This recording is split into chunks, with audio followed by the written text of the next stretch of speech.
मैं अपने रूप और कमाई के गुरूर में चूर था।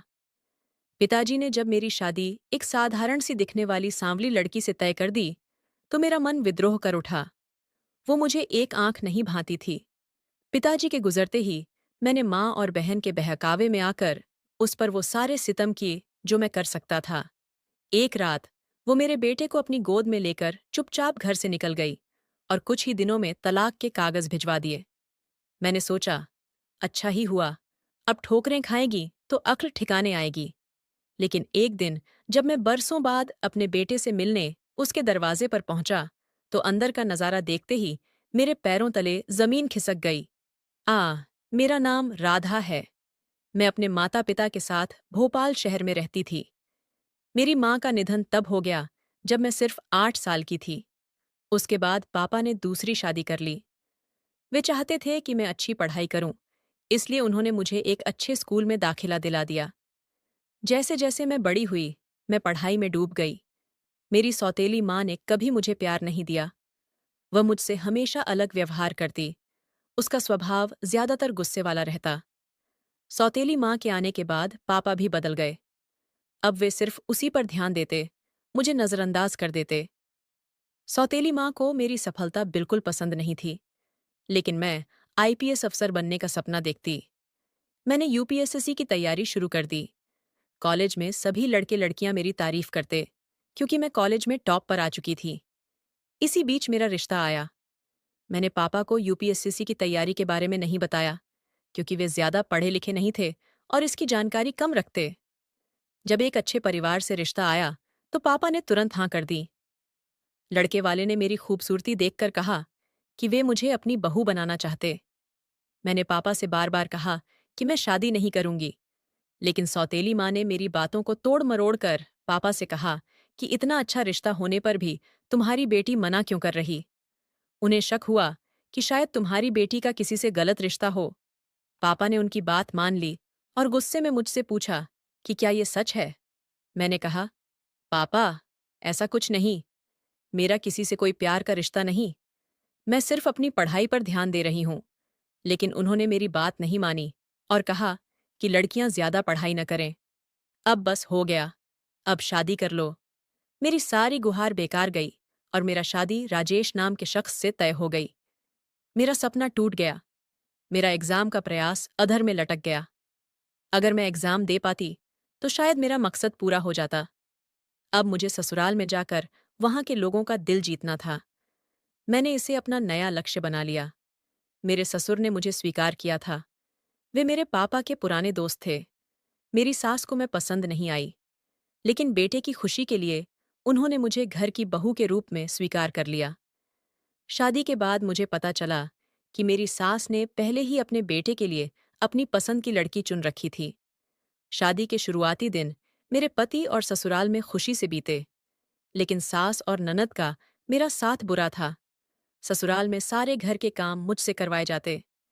मेरे ससुर मेरा सम्मान करते, लेकिन उनकी तबीयत कमजोर होने लगी। ससुर की बात का घर में बहुत असर था और उनके सामने सास ननद का व्यवहार अच्छा रहता, लेकिन उनकी गैर मौजूदगी में वे मुझे ताने मारतीं और हर काम करवातीं। मेरी सास ने ससुर से कहा था कि राधा तो अच्छी लड़की है, लेकिन मैं शुरू से ही अपने बेटे के लिए एक लड़की सोच रही हूं।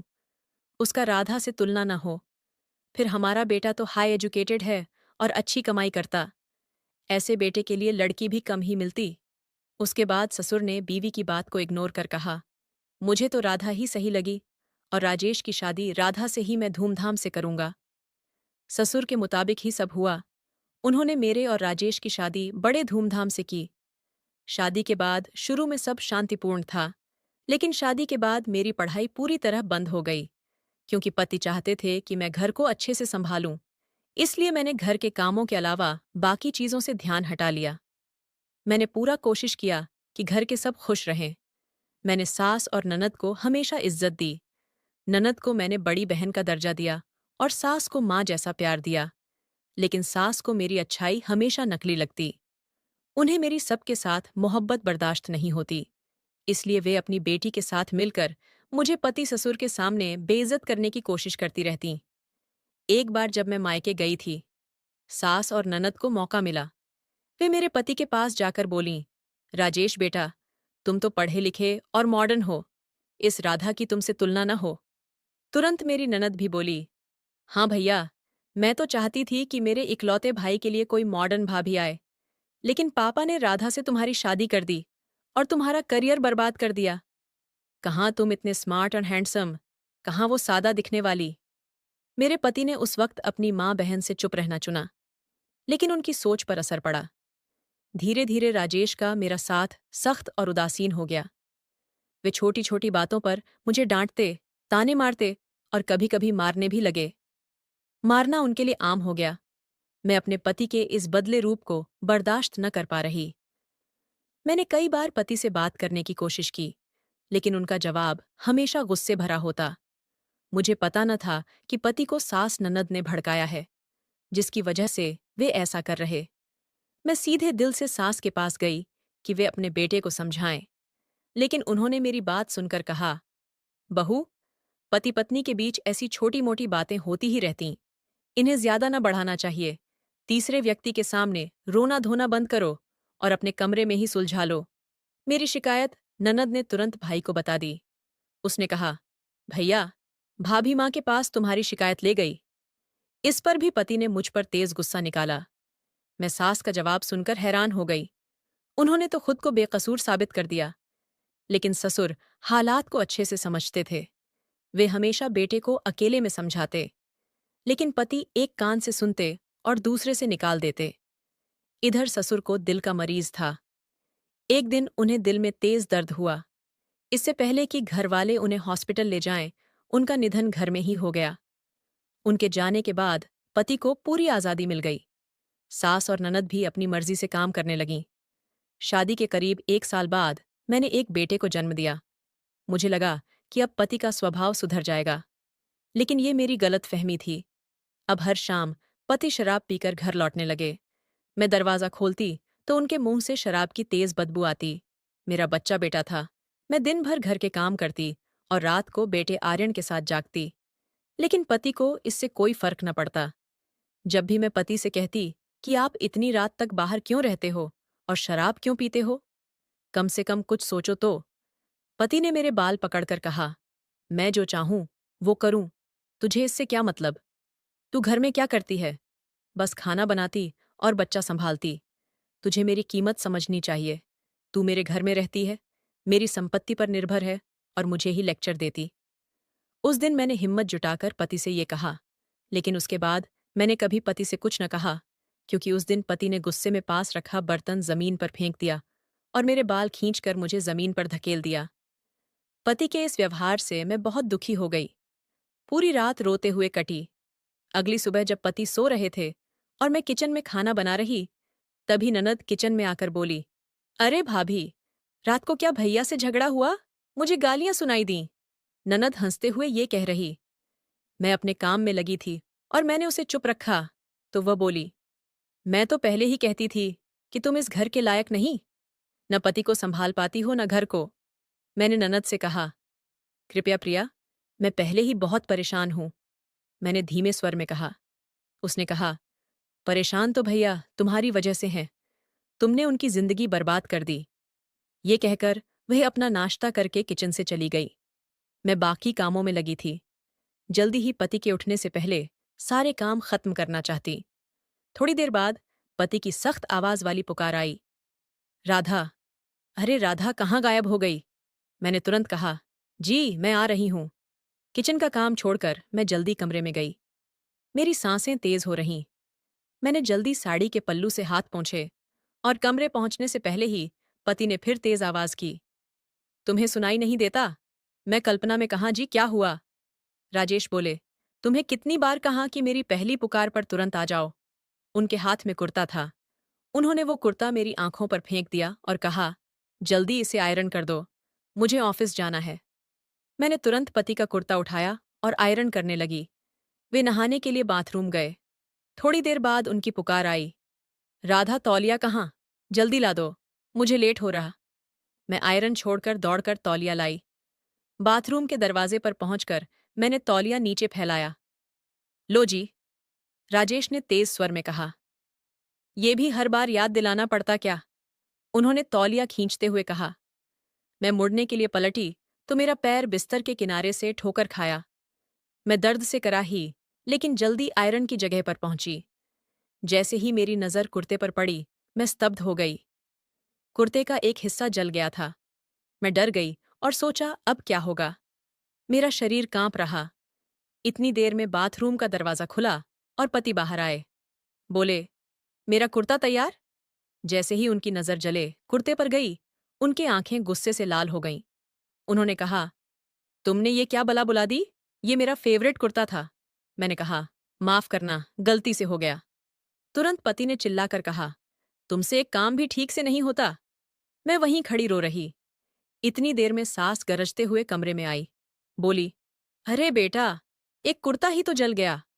इतनी छोटी बात पर इतना गुस्सा क्यों? तुम्हें पता है कि इस बेचारी से कोई काम ठीक नहीं होता। उन्होंने कहा, मैं अभी तुम्हारे लिए दूसरा कुर्ता निकालकर आयरन कर देती। सास ने अलमारी की तरफ जाकर खोली और बोली, मैंने तो तुम्हें कहा था कि मेरी पसंद की लड़की से शादी कर लो, लेकिन तुम पापा के कहने पर अड़े रहे। अगर उस दिन तुम कहते कि मुझे पापा की पसंद नहीं, बल्कि माँ की पसंद की लड़की चाहिए, तो शायद तुम्हारे साथ वैसी मुसीबत न आती जैसी अब है। सास के शब्द मेरे दिल को चीर रहे। मैं किसी तरह अपने आंसू रोकने की कोशिश कर रही। मैं कमरे से निकलकर किचन गई और वहां जाकर जोर जोर से रोने लगी। खाना बनाकर फिर कमरे गई। सास ने पति के कुर्ते पर आयरन करके कमरे चली गई थी।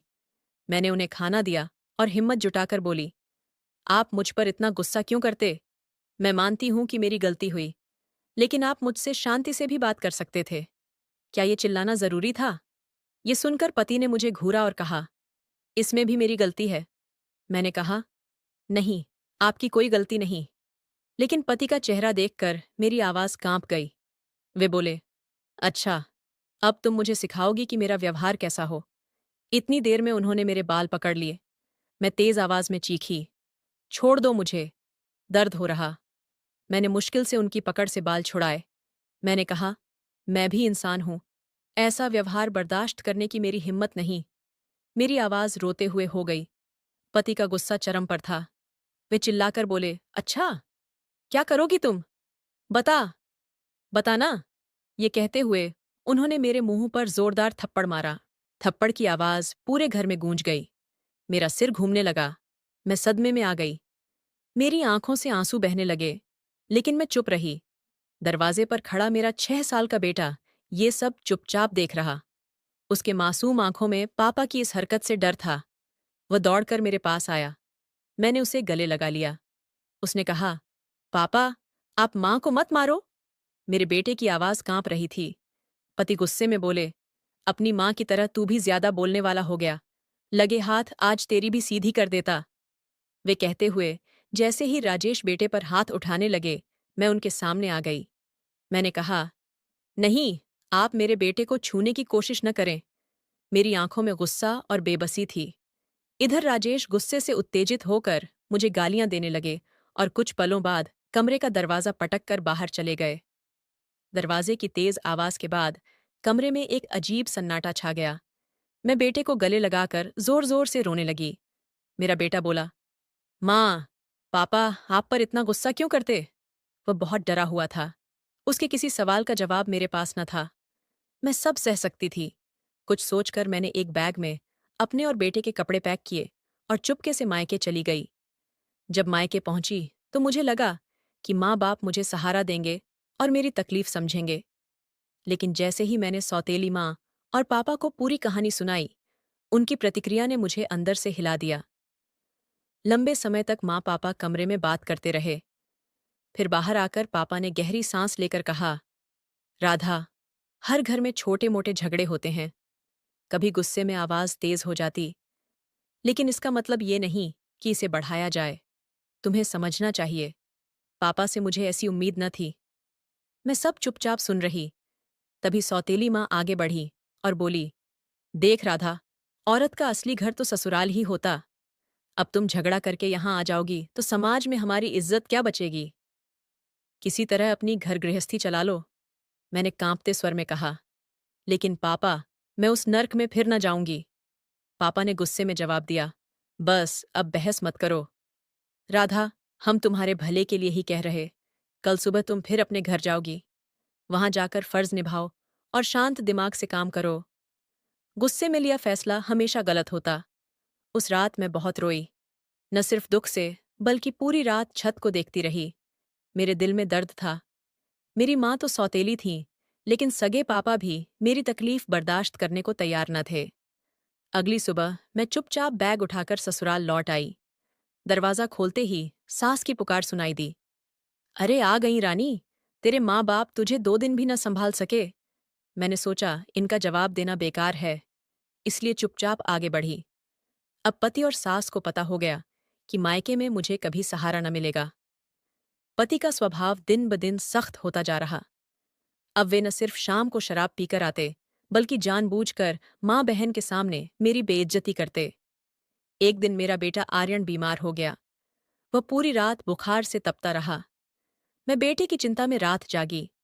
मैंने राजेश को जगाने की कई कोशिश की कि आर्यन को डॉक्टर के पास ले जाएं। उसे तेज बुखार है। लेकिन उन्होंने छिड़कर कहा, मुझे सोने दो, वैसे भी ये तुम्हारा फर्ज है, मेरा नहीं। पूरी रात मेरा बेटा बुखार से जलता रहा। अगली सुबह मैंने फिर आर्यन को हॉस्पिटल ले जाने के लिए राजेश से बात की, तो उन्होंने साफ कहा, हॉस्पिटल जाना है तो खुद गाड़ी से चली जाओ, मेरे पास टाइम नहीं। उनकी बात ने मुझे अंदर से तोड़ दिया। ये बेटा उनका भी तो था, उन्हें फर्ज समझना चाहिए था। लेकिन नहीं, मैं खुद बेटे को लेकर हॉस्पिटल गई। डॉक्टर ने चेकअप करके कमरे से निकल ही रही थी कि अचानक एक लड़के से ठोकर लग गई। जैसे ही मेरी नज़र उस पर पड़ी, मैं उसे तुरंत पहचान गई। वो लड़का मेरा पुराना क्लासमेट था। मैंने सॉरी कहा और पहचानते हुए भी इग्नोर करके आगे बढ़ने लगी। उसने तुरंत पुकारा, राधा। मैंने मुड़कर देखा। उसने कहा, तुम राधा ही तो हो ना? मैंने कहा, हाँ मैं राधा हूं। वह बोला, तुम मुझे याद कर ली ना? मैं तुम्हारा क्लासमेट हूं, हम दोनों साथ पढ़ते थे। मैंने कहा, हाँ समीर, मैं तुम्हें पहचान लिया। उसने कहा, तुमने अपनी क्या हालत बना ली? तुम्हें क्या मुसीबत आ गई? तुम तो हमारे कॉलेज की बेस्ट स्टूडेंट थीं और यूपीएससी की तैयारी भी कर रही थीं। तुमने अपनी पढ़ाई क्यों बीच में छोड़ दी? मैंने कहा, हाँ मेरी पढ़ाई बीच में रह गई, लेकिन शादी की वजह से। मैंने बेटे की तरफ इशारा करके कहा, ये मेरा बेटा है। उसने कहा, यार तुम कितनी स्मार्ट थीं। शादी के बाद तुमने अपना फ्यूचर बर्बाद कर लिया। तुम्हारे चेहरे से भी चमक गायब हो गई। तुम तो आईपीएस बनना चाहती थीं। मुझे यकीन था कि तुम्हारा सपना जरूर पूरा होगा। तुम्हें इतनी जल्दी शादी न करनी चाहिए थी। मैंने कहा, शायद यही मेरी किस्मत में लिखा था। बातचीत के दौरान समीर की नज़र मेरी गर्दन और बाजू पर पड़ी। उसने कहा, ये निशान कैसे? मैं शर्मा गई और चुप रही। वह बोला, मैं भी यहाँ इलाज के लिए आया था। मैं तो अभी आईपीएस अफसर हूँ। अगर तुम्हें कोई तकलीफ हो तो बताना। मुझे तुमसे सहानुभूति है, क्योंकि मुझे दुख है कि तुम्हारी तरह टैलेंटेड लड़की ने पढ़ाई छोड़ दी। मेरी आंखों से आंसू बह रहे थे। मैं समीर को कैसे बताती कि सालों से पति के अत्याचार सह रही हूं। समीर ने कहा, ठीक है, लगता तुम जल्दी में हो। मैं तुम्हारा टाइम ज्यादा न लूंगा। मुझे लगता है तुम बहुत परेशान हो। मैं तुम्हारे बारे में ज्यादा न पूछूंगा। उसने अपनी जेब में हाथ डाला और मुझे काट दिया। वह बोला, जिंदगी में अगर मेरी मदद की जरूरत हो तो कांटेक्ट जरूर करना। मैं तुम्हारी मदद के लिए हमेशा तैयार हूं। वैसे भी आईपीएस अफसर होने के साथ मैं सोशल वर्कर हूं। मैंने उसका शुक्रिया अदा किया और वहां से चली गई। मुझे हॉस्पिटल में देर हो गई थी। अभी बेटे की दवाई भी लेनी थी। फार्मेसी पर भी भीड़ थी, इसलिए वहां भी देर हुई। फिर जब घर पहुंची तो कामों में लग गई। बेटे को दवाई देकर सुला दिया। शुक्र था कि पति अभी घर न आए थे, वरना हंगामा शुरू कर देते कि इतने टाइम में कहाँ से आ रही। मैं कितना भी समझाती कि हॉस्पिटल गई थी, फिर भी उन्हें शक होता। अगली सुबह आर्यन की तबीयत ठीक हो गई। आर्यन को स्कूल भेजकर मैं खाना बनाने लगी। तभी पति कमरे से बाहर आकर खाना खाने जा रहे थे कि अचानक प्रिया कमरे में आई। वह पति से बोली, भैया, मुझे तुमसे कुछ कहना है। तुम अपनी बीवी को कंट्रोल में रखो। कल ये रानी आर्यन को हॉस्पिटल ले जाने के बहाने से पूरे 4 घंटे में लौटी। हॉस्पिटल में इतना टाइम न लगता। न जाने कहाँ घूमती रही। घर के काम सब मुझे ही करने पड़े। इतनी आज़ादी ठीक नहीं।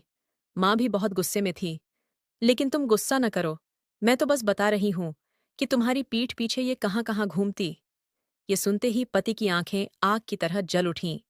वे तेज कदमों से किचन में मेरे पास आए। मैं पति के लिए ताज़ा सब्जी बना रही थी। मेरा मुंह दूसरी तरफ था। पति ने पीछे से मेरे बाल पकड़कर घसीटते हुए किचन से बाहर लाया। मैं न समझ पा रही कि वे क्यों और किस लिए ऐसा कर रहे। वे बोले, बता, हॉस्पिटल से तू कहाँ गई? तेरी इतनी हिम्मत कैसे हुई इतनी देर से लौटने की? और देर कहाँ हुई? कहाँ गई तू? किससे बात करती मेरी पीठ पीछे? मैंने कहा, मैं तो सिर्फ हॉस्पिटल गई थी और कहीं न गई। पति ने मेरे बालों को जोर से पकड़कर बोले, मुझसे झूठ बोलती। मैंने कहा, मैं झूठ न बोल रही। मैं आर्यन को हॉस्पिटल ही ले गई। वहां देर हुई क्योंकि हॉस्पिटल में भारी भीड़ थी। पति ने चीख कर कहा, इस घर में रहना है तो नियमों से रहना होगा। झूठ बोलती। हॉस्पिटल में इतनी देर न होती जितना तू यहां आई। 4 घंटे तूने हॉस्पिटल में क्या क्या किया? मुझे तेज दर्द हो रहा था क्योंकि उन्होंने मेरे बालों को कसकर पकड़ रखा था। इससे पहले कि मैं कुछ बोलूं, अचानक पति का फोन बजा और ऑफिस से कॉल आया था। वे भूल गए थे कि आज उन्हें जल्दी ऑफिस जाना है। पति ने मुझे झटके से जमीन पर गिराया और बिना खाना खाए घर से बाहर निकल गए। शोर सुनकर ननद और सास वहां खड़ी होकर मेरा तमाशा देख रहीं। उन दोनों में से किसी ने भी मुझे पति से बचाने की कोशिश न की। मेरा शरीर दर्द से कराह रहा, लेकिन मेरे मन में जलती आग ने मुझे उठने की ताकत दी। मैंने आंसू पोंछे। दूसरी तरफ देखा तो सास और प्रिया एक दूसरे को देखकर हंस रहीं। मैंने फैसला लिया कि अब मुझे अपनी और बेटे की जिंदगी सुधारने के लिए कुछ जरूर करना होगा। मैंने घर के काम खत्म किए और अपने सर्टिफिकेट निकाले। मैंने ठान लिया कि मैं खुद पर निर्भर बनूंगी। मैंने शहर के हर कॉलेज और स्कूल के नोटिस बोर्ड पर जाकर जॉब के मौके देखने लगी। लेकिन जहां भी जॉब थी, वहां एक्सपीरियंस वाले कैंडिडेट की डिमांड थी। लेकिन मेरे पास तो एक्सपीरियंस ही न था। ऊपर से अब मेरी शादी को 7 साल हो चुके। फिर भी मैंने हार न मानी और कई जगहों पर लेटर और एप्लीकेशन भेजे। शाम के टाइम मैं फोन पर नजर रख रही, जॉब के किसी रिस्पॉन्स का इंतजार कर रही कि तभी दरवाजे पर तेज आवाज आई। मैं डर गई और तुरंत दरवाजा खोलने गई। सामने पति खड़े थे। उनके हाथ में एक फाइल थी। पति ने वो फाइल मुझे थमा दी। मैंने जैसे ही फाइल खोलकर देखा तो अंदर एक डॉक्यूमेंट था। उस डॉक्यूमेंट पर लिखे शब्द मेरी रूह पर तीर की तरह लग रहे। ये तलाक के पेपर थे। मैं कांपते स्वर में बोली, तलाक! मेरे पति राजेश हंसते हुए बोले, हाँ, और ये भी जान लो कि मेरा बेटा आर्यन मेरे पास रहेगा क्योंकि तुम बेरोजगार हो, कोई जॉब न करती, इसलिए उसके केयर करने लायक भी ना हो। मैंने डॉक्यूमेंट्स को ध्यान से देखा, फिर बेटे की तरफ देखा। मेरी आंखों से आंसू बहने लगे।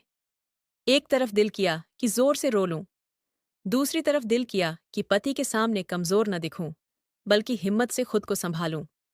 आज अगर मैं हार गई तो बेटे का फ्यूचर मेरी तरह बर्बाद हो जाएगा। नहीं, मुझे कुछ जरूर करना होगा। मैंने खुद को संभाला और उन डॉक्यूमेंट्स को लेकर कमरे में चली। पति ने आंखें फाड़कर मुझे देखा क्योंकि मैंने मुश्किल से आंसू काबू किए थे। उनके सामने मेरी आंख से एक बूंद भी न गिरी। कमरे में जाकर मैं लेट गई और पूरी रात यही सोचती रही कि मुझे क्या करना है। अगली सुबह मैंने अपने पर्स से वो कॉन्टैक्ट कार्ड निकाला जो समीर ने दिया था, जो पुराना क्लासमेट था। उस पर उसका फोन नंबर लिखा था। मैंने वो नंबर डायल किया और जैसे ही समीर ने उठाया तो मैंने कहा, मैं बोल रही। वह बोला, हाँ बोलो, क्या बात है? मैंने कहा, तुमने कहा था कि तुम मेरी मदद कर सकते हो। आज मुझे तुम्हारी मदद चाहिए। उसने कहा, हाँ बताओ, कैसी मदद? मैंने कहा, मुझे रहने की जगह चाहिए। क्या तुम मेरे लिए एक किराए का घर ढूंढ सकते हो? उसने हैरानी से कहा, लेकिन तुम तो शादीशुदा हो, तुम्हें किराए के घर की क्या जरूरत? फिर मैंने उसे अपनी पूरी जिंदगी की कहानी सुना दी कि यहां रहते हुए मैं पति और ससुराल के अत्याचार कैसे सहती रही। फिर लंबे समय तक वह मेरी कहानी सुनता रहा। मैं रोते हुए उसे कहानी सुना रही। फिर उसने कहा, मुझे तुम्हें पहली नजर में ही तरस आ गया था, क्योंकि तुम्हारी आंखों से साफ था कि तुम बहुत परेशान हो। पहले तुम सपना पूरा करने के लिए भी इतनी परेशान न दिखती। तुम तो बहुत खुशमिजाज और समझदार टैलेंटेड लड़की थीं। आखिर तुम्हें क्या हो गया? शादी के बाद भी तुम्हें समझदारी से काम लेना चाहिए था। तुम्हारी शादी तो 7 साल हो चुके और तुम अभी तक पति के अत्याचार सहती रही। तुम्हें ये अन्याय सहना न चाहिए था, बल्कि शुरू से ही गलत के खिलाफ आवाज उठानी चाहिए थी। मैंने रोते हुए कहा, अब मेरा पति मुझे छोड़ना चाहता, वह तलाक लेना चाहता और बेटे को भी मुझसे अलग करना चाहता। मैं सब सह सकती, लेकिन बेटे से जुदाई सह न सकूंगी। मैं उसके बिना जिंदा न रह सकूंगी। मुझे तुम्हारी मदद चाहिए। हो सके तो रहने की जगह ढूंढ दो। समीर बोला, हाँ, क्यों नहीं? अगर तुम्हें ऐतराज न हो, तो तुम मेरे घर में भी रह सकती हो, क्योंकि मैं गवर्नमेंट क्वार्टर में हूं। मेरा घर यहाँ खाली पड़ा है और तुम वहां जा सकती हो। मैंने कहा, नहीं, मैं तुम्हारे घर में न रह सकूंगी। अगर तुम्हारे घर गई, तो मेरे चरित्र पर कीचड़ उछाला जाएगा। ये लोग कोर्ट में मेरे खिलाफ इस्तेमाल करेंगे। इस तरह मैं और बदनाम हो जाऊंगी। समीर ने कहा, ठीक है, कोई बात नहीं, तुम परेशान न हो। मैं तुम्हारे लिए किराए का घर ढूंढता हूं और कोई चिंता मत करो। मैं हमेशा तुम्हारी मदद के लिए तैयार हूं। यही वो वक्त है जब तुम्हें खुद को साबित करना है और मैं तुम्हारे साथ हूं। समीर ने उसी दिन अपने पास एक छोटा घर ढूंढकर मुझे दे दिया। मैंने अपने और बेटे के कपड़े पैक किए, आर्यन को तैयार किया, साथ ही जो पैसे बचाए थे वो भी लिए और मौका देखकर चुपके घर से निकल आई। रात जब पति लौटे तो हमेशा की तरह पुकारे, राधा जल्दी पानी लाओ। लेकिन घर में सन्नाटा था। उन्होंने किचन झांक कर देखा तो वहां भी कोई न था। फिर आर्यन के कमरे में झांका तो वो भी खाली था। फिर वे अपने कमरे लौटे तो टेबल पर रखी फाइल पर नजर पड़ी। उन्होंने फाइल खोली और अंदर मेरे साइन वाला लेटर पढ़ने लगे। मैंने लेटर में लिखा था, राजेश, मैंने तुम्हारे साथ कई साल बिताए, हर ताने हर दर्द सहती रही, लेकिन अब मैं और सह न सकूंगी। तुमने हमेशा मुझे कमजोर समझा, लेकिन अब मैं बेटे के साथ नई जिंदगी शुरू करूंगी। तुम्हें जो करना हो करो, लेकिन अब मैं तुम्हारे साथ न रह सकूंगी। लेटर पढ़कर पति को तेज गुस्सा आया। वे गुस्से से तड़प कर कुर्सी पर बैठ गए। उन्होंने तो मुझे धमकी देने के लिए तलाक के पेपर तैयार कराए थे, लेकिन अब उनका जाल उनके ऊपर ही उल्टा पड़ गया। लंबे समय वे इसी सोच में डूबे रहे, लेकिन घर के बाकी लोग अपने अपने कमरे में सो चुके। पति को भूख लगी। देर रात तक जब भूख तेज हुई और नींद न आई, तो किचन जाकर देखा कि सारे बर्तन खाली पड़े। उनमें से किसी में खाना न था। वे चुपचाप मन मारकर वहीं बैठे और कमरे में सो गए, क्योंकि अब उनकी प्यारी बहू के हाथ का ताज़ा खाना परोसने वाली इस घर से चली गई थी। अगले दिन भी सब नॉर्मल चल रहा। पति ने सख्त आवाज में पुकारा, राधा पानी लाओ, लेकिन अब उनकी पुकार सुनने वाला कोई न था। वे उदास हो गए, लेकिन अभी भी घमंड में थे। उनका मानना था कि वे मुझे घर न बुलाएंगे। मैं भी उनके घर जाने को तैयार न थी। मैं तो खुद उस नर्क से आजाद होकर आई थी। समीर ने किराए का घर दिलाया था। यहाँ 2-3 दिन मैंने बेटे के साथ बहुत शांतिपूर्ण बिताए, लेकिन अब मैं खाली हाथ बैठने वाली न थी। बेटे का फ्यूचर संवारने के लिए मुझे कुछ जरूर करना था। मैं बहुत परेशान थी। अच्छी जॉब की तलाश में थी, लेकिन कहीं जॉब न मिली। समीर अपने घर से खाना बनाकर मेरे लिए लाता, लेकिन मैं उसका कर्ज कब तक ले सकती? मैंने कहा, अब तुम्हें मेरा ध्यान रखने की जरूरत नहीं। बस एक बार मेरी जॉब लग जाए, उसके बाद सब ठीक हो जाएगा। उसने कहा, तुम टीचिंग कर सकती हो। मैंने कहा, टीचिंग का मुझे कोई एक्सपीरियंस नहीं। समीर ने सुझाव दिया। वह बोला, तुम चाहो तो इस घर में ही कोचिंग सेंटर खोल सकती हो। मैंने पूछा, वो कैसे? उसने कहा, तुम्हें याद नहीं? तुम यूपीएसएससी की तैयारी कर रही थीं और तुम्हें पता है कि यूपीएसएससी कैसे पास होता। मैं तुम्हारे लिए 2-3 स्टूडेंट्स का इंतजाम कर देता। तुम घर में ही पढ़ा सकती हो। मुझे यकीन है कि तुम ये कर लोगी। मैंने कहा, लेकिन मुझे डर लग रहा।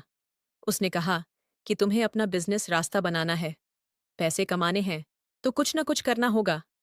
समीर ने मेरे लिए यूपीएसएससी की तैयारी करने वाले 2-3 स्टूडेंट्स का इंतजाम किया। मैंने उन्हें पढ़ाना शुरू किया। धीरे धीरे मेरे पास 1-2 और कई स्टूडेंट्स आने लगे। मेरी काबिलियत और पढ़ाने का तरीका उन्हें पसंद आया। उनके जरिए दूसरे स्टूडेंट्स भी आने लगे और इस तरह मेरा कोचिंग सेंटर 2 से 5 स्टूडेंट्स और फिर 5 से 10 तक पहुंच गया। मुझे खुशी हुई कि मैं सफल हो रही। उधर ससुराल में राजेश को मेरी कमी बहुत खल रही। उनका ऑफिस वर्क पर ध्यान न था। उनकी परफॉर्मेंस कम हो रही तो कंपनी ने उन्हें जॉब से निकाल दिया। उसके बाद कहीं अच्छी जॉब न मिली, इसलिए उन्हें छोटा काम करना पड़ा। वहीं किराए के छोटे घर में रहते मैंने सारी मुसीबतों का सामना किया, लेकिन धीरे धीरे मैंने अपने लक्ष्य की तरफ बढ़ना शुरू किया। मैंने कोचिंग सेंटर का नाम आर्यन कोचिंग सेंटर रखा, यानी बेटे के नाम पर। भगवान की कृपा से मेरी कड़ी मेहनत रंग लाई। स्टूडेंट्स को मेरा पढ़ाना आसान लगने लगा। उन्हें सुधार आने लगा तो उन्होंने मेरे बारे में दूसरे स्टूडेंट्स को भी बताया जो अच्छे मार्क्स चाहते थे। मैं भी उनसे बात करने लगी और इस तरह मेरा सेंटर पॉपुलर हो गया। मैंने फेसबुक पर भी सेंटर का ऐड शुरू किया। दिन रात की परवाह के बिना मेरी मेहनत जारी रही। 3-4 महीने की मेहनत का फल मिला और मेरे पास कई स्टूडेंट्स हो गए। उनके द्वारा लिए फीस इतने हो गए कि मेरा घर आसानी से चलने लगा। मैंने बेटे की पढ़ाई भी जारी रखी। उधर ससुराल में मेरे जाने के बाद वहां का माहौल पूरी तरह बिगड़ गया। सास तो कोई काम न करती, जबकि ननद प्रिया को मजबूरी में घर के काम करने पड़ रहे। प्रिया बर्तनों को पटक कर बड़बड़ा रही। राजेश जब घर में आकर बहन से खाना या नाश्ता मांगते तो वह गुस्से में कहती, भैया मैं तुम्हारी नौकरानी नहीं, आखिर मैं भी इंसान हूं। हद हो गई, कितना काम करूं। जब सास ने बेटी को पुकारा, अरे प्रिया बेटी मेरी दवाई तो दे जा, तूने अभी तक न दी। बहू होती तो सब काम कर देती, अब सबको मेरी याद आ रही।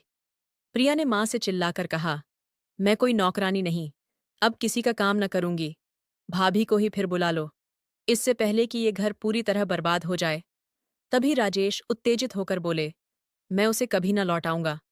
वह खुद से गई तो खुद लौटेगी। कुछ दिनों बाद उसकी अक्ल ठिकाने आ जाएगी। मैं उसे अच्छे से जानता हूं। इधर मैंने अपना काम खत्म किया, क्योंकि मैंने फैसला किया कि अब खुद पति को तलाक का नोटिस भेजूंगी। और जब वो नोटिस ससुराल पहुंचा तो राजेश के होश उड़ गए। उस पर मेरे साइन पहले से लगे थे। तलाक के पेपर देखकर ननद बोली, लो भैया, अपनी करनी का फल भोग लो। राजेश को तेज गुस्सा आया। उसे यकीन भी न हो रहा कि मैं इतना बड़ा कदम उठा सकूं। ये केस कोर्ट में चलेगा, इसलिए हम दोनों कोर्ट में एक दूसरे के सामने आए। पति ने भी अपना वकील रखा था, जिसने अपने शब्दों से मुझ पर हमला किया। उसने कहा, मैडम, आपने शादी से अब तक कोई शिकायत न की। अचानक पति से क्या तकलीफ हुई? मैंने जवाब दिया, मैंने अपने रिश्ते को बचाने के लिए सब सहा, लेकिन अब मेरी बर्दाश्त की हद पार हो चुकी, इसलिए मजबूर होकर ये कदम उठाया। और इस कदम के लिए पति और ससुराल ने ही मुझे मजबूर किया। पति के वकील ने मुझ पर गलत चरित्र और लापरवाह होने का इल्जाम लगाया, जिसे मैंने चुपचाप सहा। उसने कहा, जो औरत खुद घर छोड़कर चली गई, उसका चरित्र ठीक न हो। ऐसी मां को बच्चे की कस्टडी कैसे दी जा सकती? लेकिन मैंने भी अपना पक्ष मजबूती से रखा। मैंने गवाह और मेडिकल रिपोर्ट पेश की, जो मेरे साथ घरेलू हिंसा साबित कर रही थीं। सबसे बड़ा ट्विस्ट तब आया जब आर्यन को कोर्ट में बुलाया गया। जज ने प्यार से पूछा, बेटा, तुम किसके साथ रहना चाहते हो? मैं बेटे के चेहरे की तरफ देख रही। उसने एक सही फैसले से सब ठीक हो सकता था और एक गलत से सब उल्टा। लेकिन बेटे ने बिना डरे कहा, मैं अपनी मां के साथ रहना चाहता हूं। पापा मां को बहुत मारते और गुस्सा भी करते। मां रोती रहती। मेरे पापा बहुत बुरे हैं, मैं उनके साथ न रहना चाहता। राजेश ने बेटे की ये बात सुनकर अपना मुंह शर्म से भर लिया। उसे जीत की उम्मीद कम लग रही। अब अगली सुनवाई में रिजल्ट आना था। मैंने किस्तों पर अब एक छोटा घर भी खरीद लिया था और बेटे आर्यन के साथ इस घर में शिफ्ट हो गई। इस मुश्किल वक्त में समीर ने मेरा बहुत साथ दिया। वह अच्छा और सच्चा आदमी था, वरना कहाँ कोई बाहरी इतना करता। उसने भी मुझे हौसला दिया और केस कैसे लड़ना है वो भी बताया। केस की आखिरी सुनवाई से ठीक एक दिन पहले मेरे फोन पर राजेश का कॉल आया। मैंने उठाया तो उन्होंने कहा कि वे मुझसे एक बार मिलना चाहते। लेकिन मैंने कहा, मैं तुमसे न मिलूंगी। मैंने साफ शब्दों में पति को कहा तो उन्हें अजीब झटका लगा। पति ने कहा, एक आखिरी बार मैं तुमसे मिलना चाहता हूं, शायद उसके बाद हम दोनों हमेशा के लिए अलग हो जाएं। मैंने कहा, ठीक है। करीब आधा घंटा बाद मेरा पति मेरे घर के बाहर खड़ा हो गया। घर के बाहर उन्होंने मेरी नेम प्लेट देखी तो हैरान हुए। उन्होंने डोरबेल बजाई तो मैंने दरवाज़ा खोला और उन्हें अंदर आने को कहा। पति चारों तरफ मेरे घर को ध्यान से देख रहे। मेरा छोटा घर अंदर बहुत सुंदर था। घर में हर सुविधा थी। मैंने कहा, आपको बात करनी है। उन्होंने कहा, बस, मैं तुमसे 5 मिनट बात करना चाहता। मुझे अपनी गलतियों का एहसास हो गया। तुम्हारे जाने के बाद मैं पूरी तरह अकेला हो गया। उस दिन मैंने पति के चेहरे पर बेबसी देखी। उन्होंने कहा, तुम्हारे बिना घर बिखर गया। माँ बीमार है और प्रिया से घर का काम न होता। सच कहूं तो कोर्ट में जो मेरे बेटे ने मेरे लिए कहा, उसके बाद मैं खुद की नज़र में गिर गया। मैंने तुम्हारे साथ बहुत बुराई की। राधा, मैंने कहा, तो अब तुम्हारी जिंदगी में सब उल्टा हो गया, इसलिए मेरी याद आई। वह आंसू भरी आंखों से बोले, नहीं, मुझे सच में अपनी गलतियों का एहसास हो गया। मैं बस इतना कहना चाहता कि ये तलाक का केस खत्म कर दो और मेरे साथ लौट आओ और आर्यन के बारे में भी सोचो। उसे भी माँ बाप की जरूरत है। मैंने कहा, नहीं, उसे अपने पिता की कोई जरूरत नहीं। उसके लिए अब मैं माँ हूं और पिता। तुम्हारे जैसे पिता किसी के लायक नहीं। पति ने शर्मिंदा होकर कहा, मैं जानता हूं कि मैंने कई गलतियां की, लेकिन मैं वादा करता हूं कि अगर तुम एक बार मुझे गलती सुधारने का मौका दो तो सब ठीक हो सकता। बस, तुम एक बार मुझे माफ कर दो। मैंने कहा, मौका? मैं तुम्हें कभी न दूंगी। हर दिन तुम्हारे लिए मौका था, लेकिन तुमने उसे हर बार बर्बाद किया। माफी का तो सवाल ही नहीं। जब कोई गलती गलती से होती तब माफी मांगी जाती, लेकिन तुम्हारी हर गलती जानबूझकर की गई। मैं तुम्हें माफ न कर सकूंगी, और सच कहूं तो अब मेरी जिंदगी में तुम्हारे लिए कोई जगह नहीं। तुम जहां से आए हो वहां से जाओ। राजेश ने आखिरी बार एक नज़र मुझ पर और बेटे पर डाली और घर से निकल गए। मैंने भी कभी पति को फिर न देखा। हमारा रिश्ता खत्म हो गया। अब मैं बेटे के साथ अकेले रहती हूँ और खुद ही अपना बिजनेस बढ़ा लिया। मेरा कोचिंग सेंटर बहुत पॉपुलर है। मैं खुद के लिए मिसाल बन गई और खुद अपनी कहानी लिखने का फैसला लिया। आज मैं कामकाजी औरत हूँ और आप सबसे यही गुजारिश है कि गलत के खिलाफ आवाज उठाएं और खुद को आगे बढ़ाएं। ये पूरी कहानी काल्पनिक है। इसका किसी व्यक्ति, जगह या असली घटना से कोई लेना देना नहीं। इसका मकसद सिर्फ मनोरंजन, शिक्षा और रहस्यमयी कहानी पेश करना है। आपको ये कहानी कैसी लगी? कमेंट सेक्शन में ज़रूर बताएं। मेरे चैनल को सब्सक्राइब करें, वीडियो को लाइक दें और वीडियो को शेयर भी करें। और ऐसी दूसरी मज़ेदार कहानियों के लिए मेरे चैनल से जुड़े रहें। Thank you.